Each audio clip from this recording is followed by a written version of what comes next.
আসসালামু আলাইকুম এভরিওয়ান। আশা করি তোমরা সকলে খুব ভালো আছো। আমরাও খুব ভালো আছি। এখানে আমি আজকে তোমাদের সাথে শেয়ার করব কিভাবে বিয়েবাড়ির স্বাদে মুরগির রোস্ট রান্না করা যায়।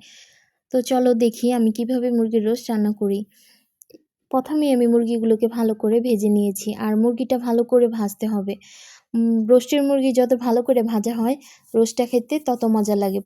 এদিকে আমি রোস্ট রান্না শুরু করে দিয়েছি। প্রথমে একটি কড়াই বসিয়ে তার মধ্যে তেল দিয়ে দারচিনি, এলাচ, তেজপাতা দিয়ে সামান্য কিছু পেঁয়াজ দিয়ে কিছুক্ষণ লাল লাল করে ভেজে নেব। পেঁয়াজটা লাল লাল করে ভেজে নিলে রোস্টের মুরগির সাথে ভালো করে মিশে যাবে। আর পেঁয়াজগুলো লাল লাল হয়ে গেলে এর মধ্যে আমি দিয়ে দিব পেঁয়াজ বাটা, মরিচ বাটা।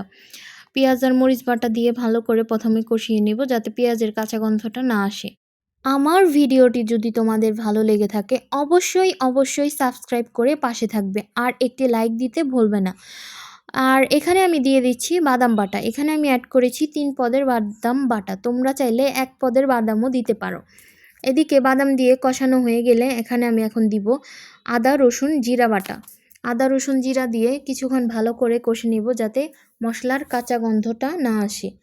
এখন একে একে সব মশলা দিয়ে দিব। প্রথমে পরিমাণ মতো লবণ দিচ্ছি, কারণ মুরগির মধ্যে আমি লবণ আগিয়ে দিয়েছিলাম। আর এখন দিয়ে দিব 2 চামচ মরিচের গুঁড়া আর 1 চামচ জিরার গুঁড়া। মরিচের গুঁড়া দেওয়ার কারণ হচ্ছে মুরগির রোস্টের কালারটা সুন্দর আসবে। এরপরে 1 চামচ টমেটো কেচাপ আর রোস্টের মশলা 1 প্যাকেট দিয়ে ভালো করে কিছুক্ষণ কষিয়ে নিয়েছি। এখন এখানে অ্যাড করব 2 চামচ চিনি, 2 কাপ টক দই।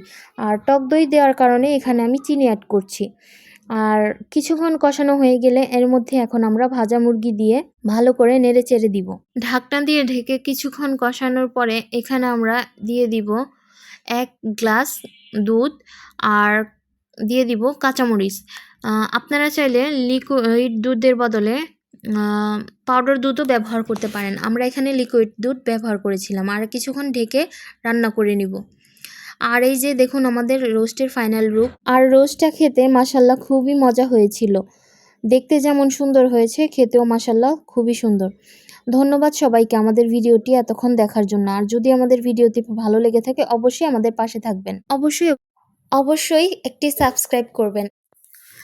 ভিডিওটি ভালো লেগে থাকলে অবশ্যই কমেন্টে জানাবেন।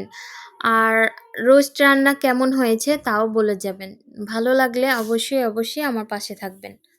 ধন্যবাদ সবাইকে।